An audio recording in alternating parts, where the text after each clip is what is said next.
Hi, and welcome back, class. And as you can hear, your boy's getting a little bit better day by day. But nonetheless, what we're going to be learning about today is why Byakuya Kuchiki might just be the best true stance character in Bleach Rebirth of Souls. Now, class, like we do in every lesson, we first need to break down the term of what a true stance character is in fighting games. Now, what these true stance characters would have is a permanent stance that they can alter throughout gameplay, meaning you can permanently be in that stance until you choose to switch out of it to affect your playing style to trip up your opponent. So class, don't get this confused with a character that so happens to have a stance, because that doesn't classify them as a true stance character. Mind you, if a character has a certain stance, that stance doesn't last permanently. So which in Byakuya's case, he's a true stance character. And I'm going to show you why, class. So if you like to point your attention up to the screen. So, we have Senbon Sakura seal and release.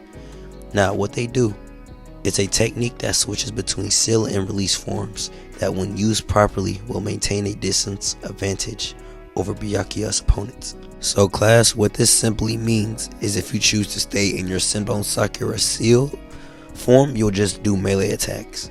And if you choose to go to your release form, you'll just use your cherry blossom petals to fight with.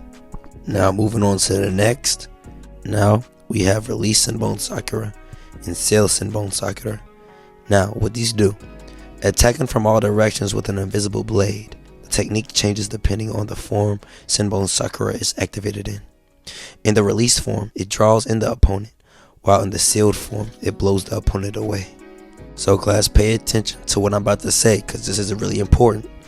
Now, like I said, if you're already in your release form of Senbon Sakura, using this move will allow you to extend combos. It will draw the opponent in if they're whiffing and mashing, and you can go ahead and execute on damage.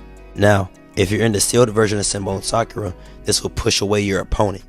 Now, you could probably gel this into a block string, causing your opponent to be stun locked, meaning they can't mash or they can't try to punish you for it because it's a block string, causing it to be a just block. And basically what a just block consists of is an opponent that literally has to block. They can't do nothing about it. Now we have his counter, that won't touch me. Now what this does is you can block your opponent's attack, followed up by a counter attack with the Kido ability Sokatsu, and as a parry, as you can see. Now class, going into his most important tool yet, which is his awakening.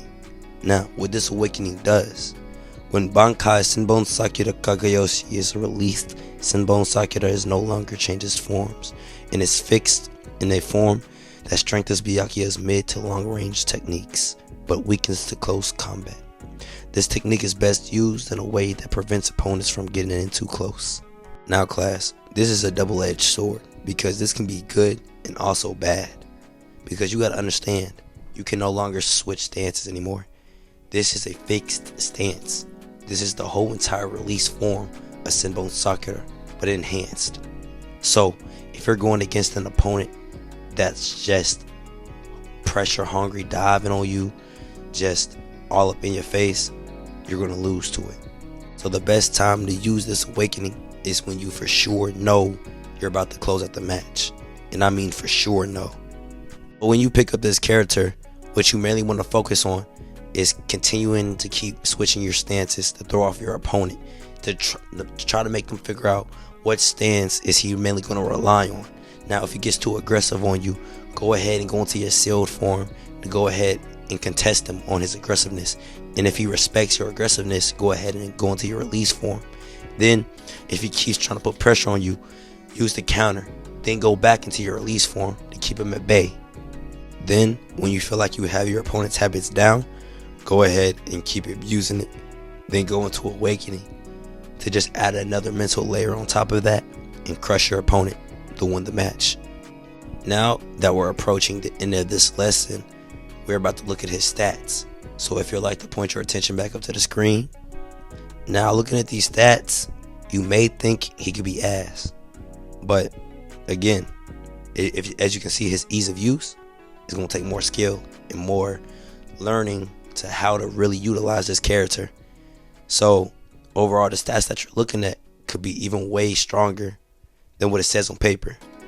We'll just have to see until the full game comes out. So with that being said, that marks the end of this lesson, and I hope that you took something away from this video and learned something so that you can incorporate it into your own game plan. Because when you pick up this character, it's all about utilizing his stances in the correct way to get your drops on the opponent.